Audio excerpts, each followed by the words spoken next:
If you're looking to get sales like this, or even this, you're gonna wanna watch this video because today I'm gonna be talking about why 99% of people will fail when it comes to making money online, especially through print-on-demand sites like Redbubble.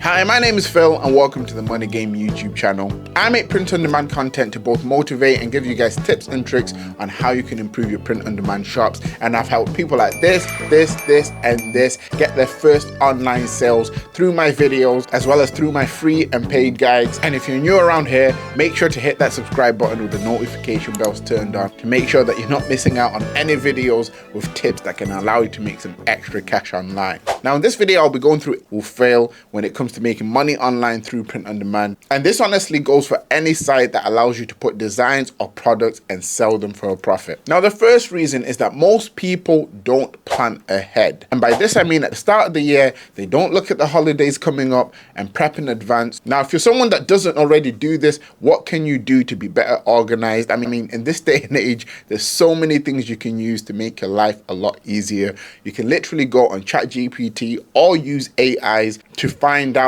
what the best selling or performing holidays are. That way you can get prepped in advance. As I'm making this video in January, an example of a holiday coming up would be Valentine's Day. You start making designs now, putting up those designs or the products in relation to that holiday. So by the time that holiday comes, you already have designs and products out there ready to get you sales. The second reason most people will fail is due to the fact that they'll give up too early. My rule of thumb is make sure that you're putting up 100 smart designs before expecting any sales, which leads me onto my third reason, the fact that most people won't post smart designs at all. Now when I say smart design, I say a design that's not generic, that's off the top of your head. A smart design is a design that you've either found through research, meaning that it's either proven to sell on other platforms or you've seen that it's trending on the current platform you're on. If you can have 100 calculated designs that fit that description, even with basic designs, you should be getting a few sales here and there. The fourth reason as to why most will fail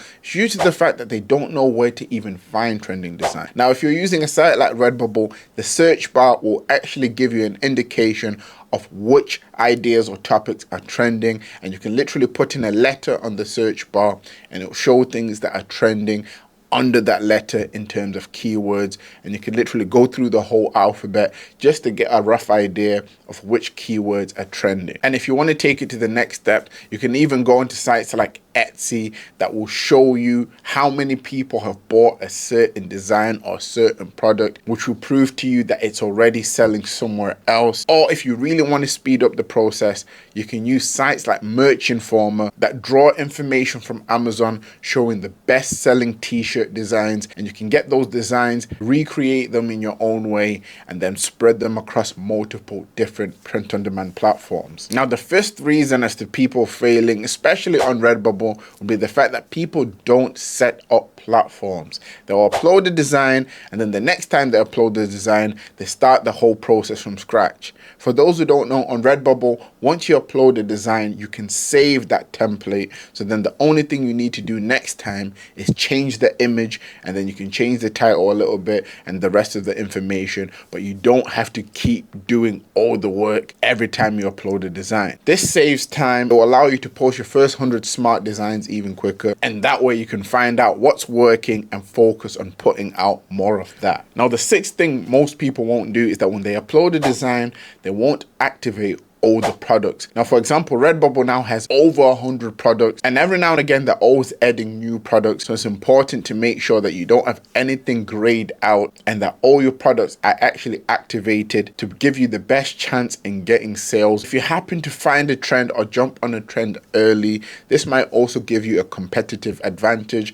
because if other people aren't activating those designs, you now have even less competition to get the sale. The seventh thing we have here is custom messages. Now when it comes to customer service on sites like Redbubble, everything's pretty much automated. You don't have to worry about that side of things too much, but they have actually added something in where you can create a custom message, so when a customer buys, that is what they see. And what I do, and what I would probably recommend for you guys to do, is to write a nice message thanking the buyer, because this increases the chances of them coming back to buy from you again. And if you can't really think of anything smart to say, you can literally use AI and it will think of something smart for you to put in there, which nicely leads me on to the 8th reason as to why most people fail. And it's the fact that people are not now integrating AI into their workflow. AI is a game changer and it will save you so much time. When you upload your design, you can use AI to help you write titles, descriptions, and tags. And honestly, AI just helps with overall workflow and it stops you needing to overthink too much. And guys, trust me, if you do all these things, you'll increase your chances of making money online. And if all that information wasn't already enough, down in the description, I have a starter guide that has information to help people starting out with print on demand. However, if you're looking for all the things I did since the start and some of the more advanced methods I use to get sales quicker, I also have a paid guide there. Or for anyone that might be new to print on demand or Redbubble, down in the description I'll have a playlist with a bunch of videos that will pretty much take you through the basics of what you need to know to get started. And guys, if you found this video useful at all, please do drop a like as it pushes YouTube to send this to other people who might need this. But that's pretty much everything for today. And remember guys, everything is rigged in your favor. I'll catch you next time.